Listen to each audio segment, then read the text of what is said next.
Welcome. I am a lay Shin Buddhist who nevertheless maintains an interest in the broader realm of Pure Land and Mahayana Buddhist teachings. My YouTube channel is called Akala Akala, that is A-C-A-L-A, A-C-A-L-A. In these podcasts, I make a non-scholarly, humble, and sometimes bumbling attempt to explore a particular topic or question related to the wonderful Buddha Dharma.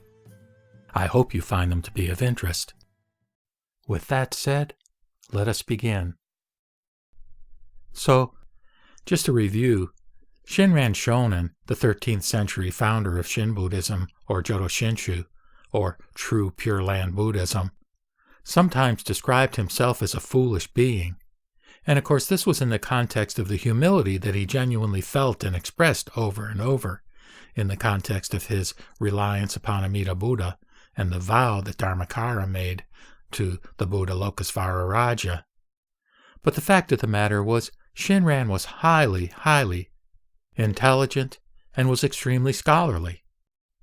He studied and practiced for years on Mount High in the Tendai Buddhist tradition, and of course we know from his writings that he had a deep knowledge about Mahayana Buddhism, and framed his interpretation of the Pure Land path in the context of Mahayana teachings.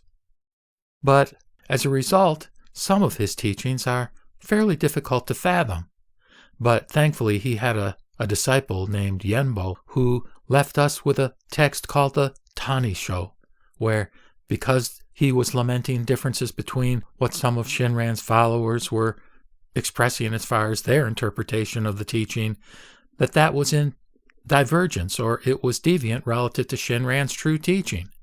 So again, the Tannisho was Yenbo's way of letting people know what he had heard the master say. So it's portrayed as Shinran's words, but actually is not written by Shinran. The beauty of it, though, is that it's wonderful prose, very simple, very straightforward, and very much to the core of this Buddhism of pure grace. So here goes with a recitation of the first 3 chapters. I hope you enjoy it. Namo Amida Butsu. The Tannisho, Chapter 1. Saved by the inconceivable working of Amida's vow, I shall realize birth in the Pure Land. The moment you entrust yourself thus to the vow, so that the mind set upon saying the Nembutsu arises within you, you are immediately brought to share in the benefit of being grasped by Amida, never to be abandoned. Know that the primal vow of Amida makes no distinction between people young and old, good and evil. Only Shinjin is essential, for it is the vow to save the person whose karmic evil is deep and grave, and whose blind passions abound. Thus, for those who entrust themselves to the primal vow, no good acts are required, because no good surpasses the Nembutsu. Nor need they despair of the evil they commit, for no evil can obstruct the working of Amida's primal vow.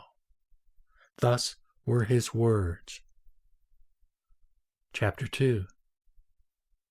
Each of you has come to see me crossing the borders of more than 10 provinces at the risk of your life, solely with the intent of asking about the path to birth in the land of bliss. But if you imagine in me some special knowledge of a path to birth other than the Nembutsu, or of scriptural writings that teach it, you are greatly mistaken.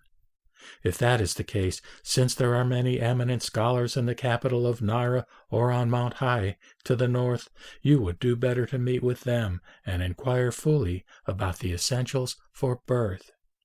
As for me, I simply accept and entrust myself to what my revered teacher told me. Just say the Nembutsu and be saved by Amida. Nothing else is involved. I have no idea whether the Nembutsu is truly the seed for my being born in the Pure Land, or whether it is the karmic act for which I must fall into hell. Should I have been deceived by Master Honen, and, saying the Nembutsu, fall into hell, even then I would have no regrets. The reason is, if I could attain Buddhahood, by endeavoring in other practices, but said the Nembutsu and so fell into hell, then I would feel regret at having been deceived. But I am incapable of any other practice, so hell is decidedly my abode, whatever I do. If Amida's primal vow is true, Sakyamuni's teaching cannot be false. If the Buddha's teaching is true, Shantao's commentaries cannot be false. If Shantao's commentaries are true, can Honen's words be lies? If Honen's words are true, then surely what I say cannot be empty. Such, in the end, is how this foolish person entrusts himself to the vow. Beyond this, whether you take up and accept the Nembutsu, or whether you abandon it, is for each of you to determine. Thus were his words. Chapter 3. Even a good person attains birth in the Pure Land, so it goes without saying that an evil person will. Though it is so, people commonly say, even an evil person attains birth, so it goes without saying that a good person will. This statement may seem well-founded at first, but it runs counter to the intent of the primal vow, which is other power. This is because people who rely on doing good through their self-power fail to entrust themselves wholeheartedly to other power, and therefore are not in accord with Amida's primal vow. But when they overturn the mind of self-power and entrust themselves to other power, they will attain birth in the true and real fulfilled land. It is impossible for us who are possessed of blind passions to free ourselves from birth and death through any practice whatever. Sorrowing at this, Amida made the vow, the essential intent of which is the evil person's attainment of Buddhahood. Hence, evil persons who entrust themselves to other power are precisely the ones who possess the true cause of birth. Accordingly, he said, even the good person is born in the Pure Land, so without question is the person who is evil.